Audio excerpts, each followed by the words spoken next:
Well, hello, friends. Mark Holmes here with my buddy Cowboy Joe Boo, and as always, thank you guys for watching, commenting, subscribing, and being part of the Joe Boo Sports Report. Without you guys, this literally does not work. Oh, we're open for business, and let's wake up the football gods here.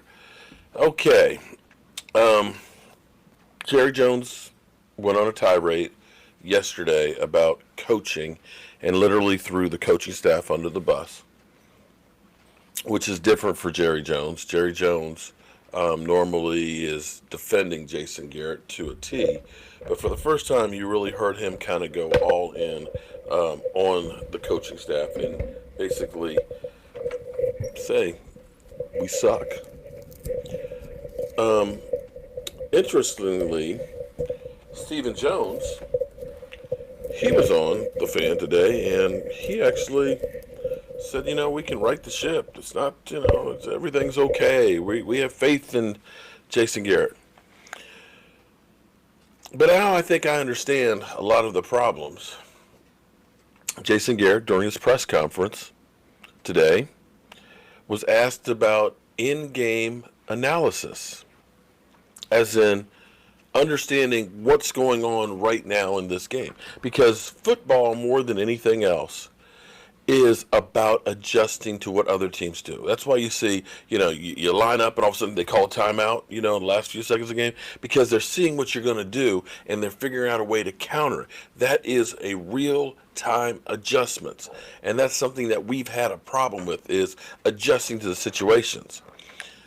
So when you think that the Cowboys playing on the road, in the rain, bad weather, where every yard is hard to get, that we had 6 times third down and 2 or less, and 6 times we passed the football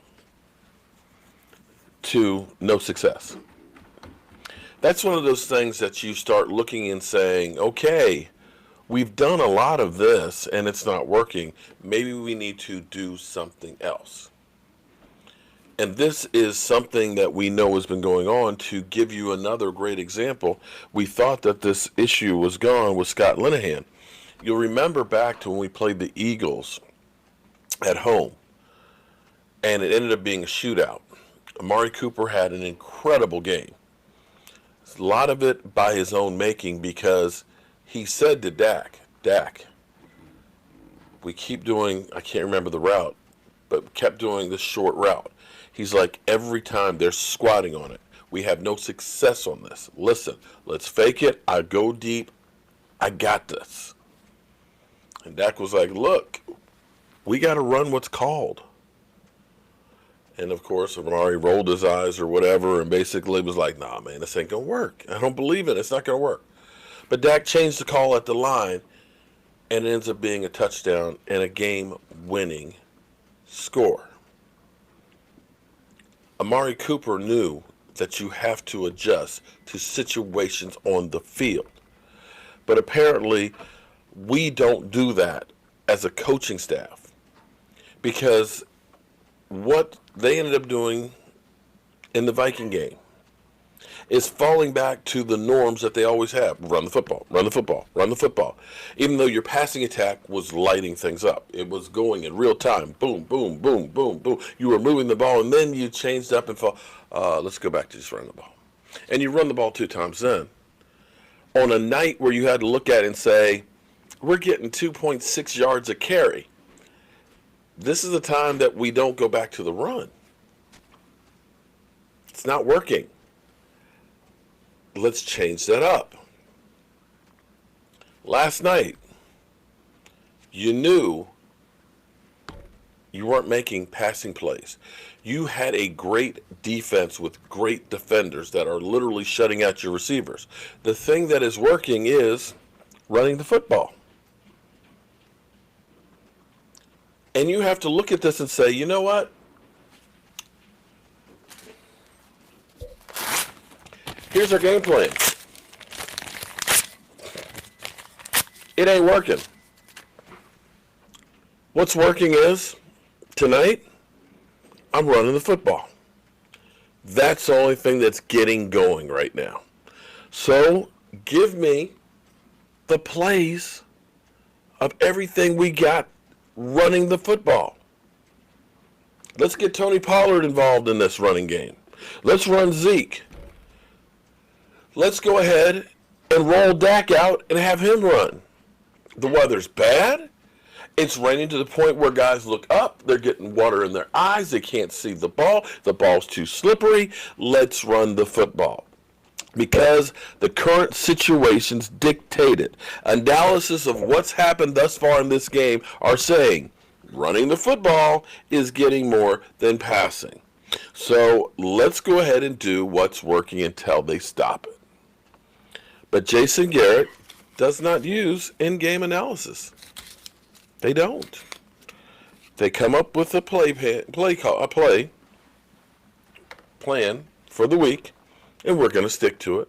And it'll either work or it won't, but we're going to go ahead, and that's what we're going to do. And that truly makes sense now. When you think about being up 21 points a couple of times to the Detroit Lions or to Matt Flynn in Green Bay, your game plan was to pass the football.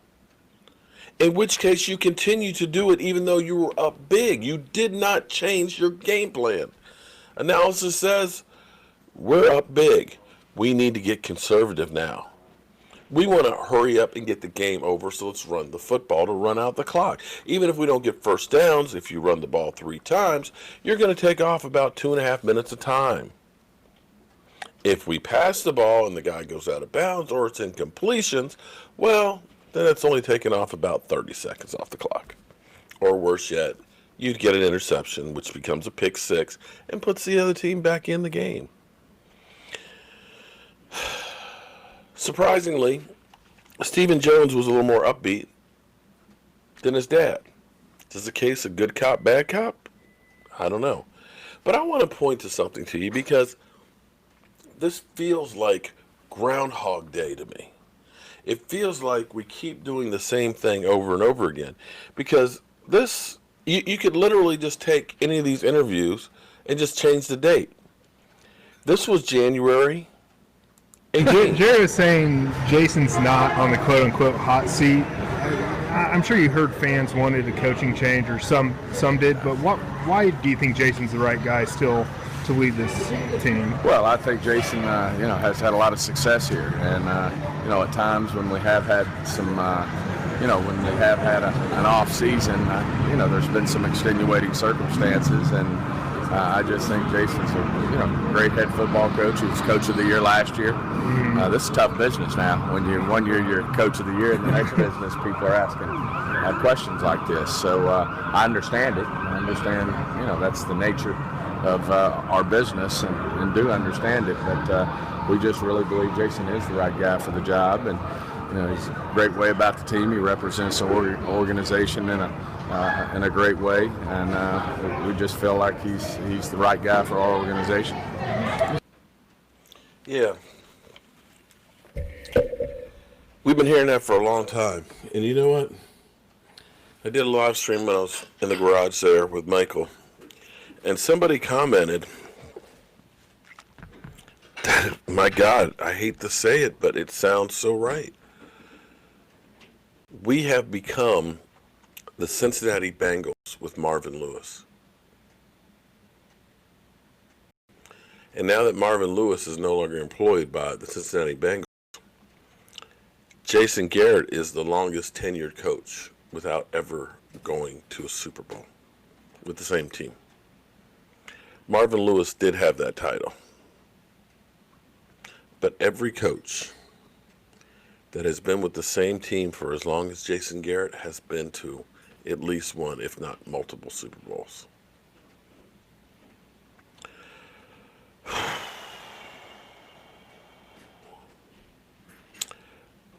There's no way the Cowboys are going to make a coaching change with a game on Thursday at this point.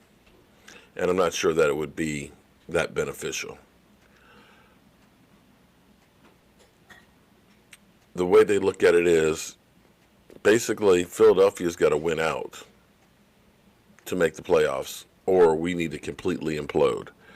And with that game on Thanksgiving, you win that game, well, you're looking a lot better than you are right now, because the reality is the Eagles look awful as well. And it may be a case of who's less awful at this point, but I think that this may finally be the end after this season of Jason Garrett. Doesn't use in-game analysis. Wow. That's literally like saying, you know what? I'll just go ahead and calculate this problem with pencil and paper as opposed to using a calculator. I'll see you guys.